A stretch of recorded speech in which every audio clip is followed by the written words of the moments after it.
तो बढ़ते खबरों में आगे, छांगुर बाबा के विदेशी फंडिंग नेटवर्क का बड़ा खुलासा हुआ। ईडी को इस पूरे विदेशी मुद्रा में कई बड़े सुराग मिले हैं। जांच में बाबा का अंतरराष्ट्रीय कनेक्शन भी सामने आया है।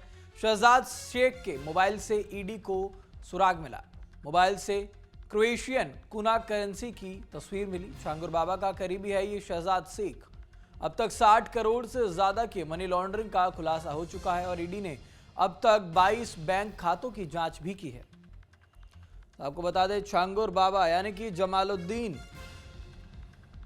पर लगातार कार्रवाई की जा रही है। एटीएस ने 7 दिन तक लगातार पूछताछ की थी, जिसमें तमाम बड़े खुलासे यहां पर किए गए थे। और अब ऐसे में 60 करोड़ की जो फंडिंग है उसके सुराग यहां पर मिले हैं। 22 बैंक के जो खाते हैं उनकी अब जांच लगातार यहां पर की जा रही है। तो शहजाद शेख के फोन से तमाम तस्वीरें मिली और विदेशी फंडिंग नेटवर्क का ये बड़ा खुलासा सामने आया है। आपको बता दें, 1500 महिलाओं का अवैध रूप से धर्मांतरण कराया गया था जमालुद्दीन उर्फ छांगुर की तरफ से। साथ ही साथ तमाम जो देश हैं, 40 से 50 देशों की यात्रा भी ये छांगुर कर चुका था। तो छांगुर बाबा की 40 से 50 देशों की यात्रा का भी खुलासा हुआ है। साथ ही साथ तमाम जो विदेशी फंडिंग है, 100 करोड़ की विदेशी फंडिंग के भी अहम सुराग मिल चुके थे, जिसको लेकर अब लगातार यहां पर जांच तेज कर दी गई है। साथ ही साथ कौन कौन इस गिरोह से मिले हुए हैं, ये नेक्सस जो छांगुर बाबा की तरफ से चलाया जाता था उसमें कौन कौन जुड़ा हुआ है,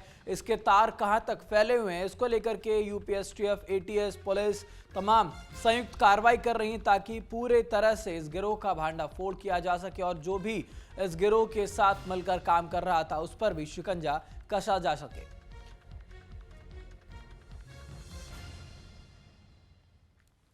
तो उस मामले पर ज्यादा जानकारी के साथ साबदीन हमारे साथ लखनऊ से हमारे संवाददाता जुड़ चुके हैं। साबदीन, क्या अपडेट है? फिलहाल छांगुर बाबा का एक और जो गुर्गा है वो गिरफ्तार हो रहा है।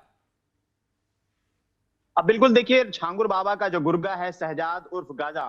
गाजा इसलिए कहा जाता है क्योंकि इनके शब्दों में अगर बात की जाए तो गाजा का मतलब होता है योद्धा। क्योंकि इनके जो शहजाद था वो छांगुर बाबा का एक बहुत बड़ा करीबी था, जो पूरे इस नेक्सस को ऑपरेट करता था। छांगुर बाबा से जुड़े तमाम चीजें जो होती थी वो गजा के ही रास्ते से होके जाती थी और गजा को इसमें काफी ज्यादा इनकम भी मिलती थी। क्योंकि लगातार जो सूचनाएं आ रही हैं और जो छापेमारी चल रही है ईडी की, उसमें बताया जा रहा है कि लगभग 60 करोड़ की संपत्ति अब तक जो पता चली है, जो इनके खाते में आई है और जिसके बाद से लगातार ईडी अभी और छापेमारी कर रही है और पता लगा रही है।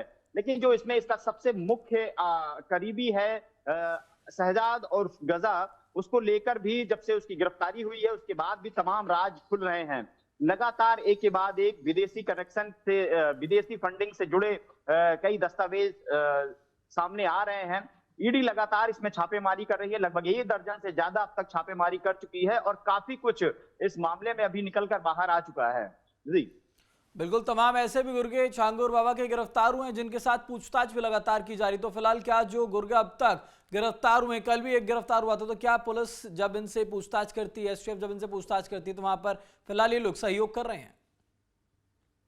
बिल्कुल देखिए, छांगुर बाबा के 2 बेटे और उनका एक सहयोगी नवीन और नीतू नसरीन, ये अभी जेल में है। और कल जो गिरफ्तार हुआ है उसका नाम शहजाद है, उसी को गाजा कह के ये लोग बुलाते थे, क्योंकि इनमें बड़ा कूटपट चलता था, तमाम चीजें रहती थी और बकायदा एक पूरा नेटवर्क था। जो नेटवर्क जिस तरह से काम करता था उसमें अलग अलग कैटेगरी बनी हुई थी कि किस किस धर्म के, किस वर्ग के अगर महिला को आप उसका धर्मांतरण कराते हैं तो उस पर कितना किसको पैसा मिलता है, उसकी एक पूरी लिस्ट भी निकल कर सामने आई है।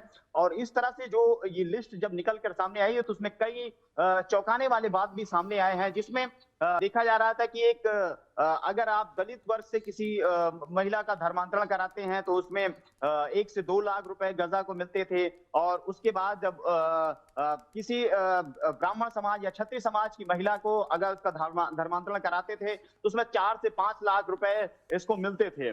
गजा छांगुर बाबा का मुख्य गुर्गा था, जो इस पूरे नेटवर्क को चलाता था, नेक्सस को चलाता था। जब से उसकी गिरफ्तारी हुई है उसके बाद से लगातार कई खुलासे सामने हो रहे हैं और लगातार ईडी जो है उसी के जो बताए हुए जो बता रहा है उसी के हिसाब से छापेमारी भी कर रही है।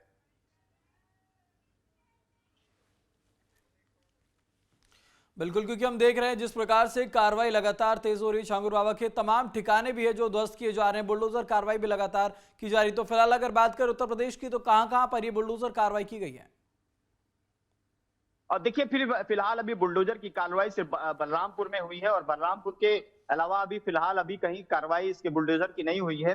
लेकिन देखिए ना, इस नेक्सस को लेकर एक तरफ जहां कार्रवाई तेज हो रही है, वहीं पर भी अब सियासत भी इस मामले में तेज हो रही है। बीजेपी सपा पर हमलावर है और सपा बीजेपी पर हमलावर है। फिलहाल बुलडोजर की जो अब आप बात कर रहे हैं, बुलडोजर बलरामपुर में ही चला है। बलरामपुर में जो जमालुद्दीन और छांगुर बाबा का जो घर था, जो आलीशान बंगला था, उस पर बुलडोज किया गया है, उसको ध्वस्त किया गया है। और भी कई कार्रवाई फिलहाल जारी हैं अभी। बिल्कुल, बहुत धन्यवाद साहबुद्दीन आपका तमाम जानकारी के लिए और हमारे साथ जुड़ने के लिए। तो ईडी को विदेशी मुद्रा से जुड़े अहम सुराग मिले हैं, जिसके बाद अब और कार्रवाई जो है वो तेज कर दी जाएगी।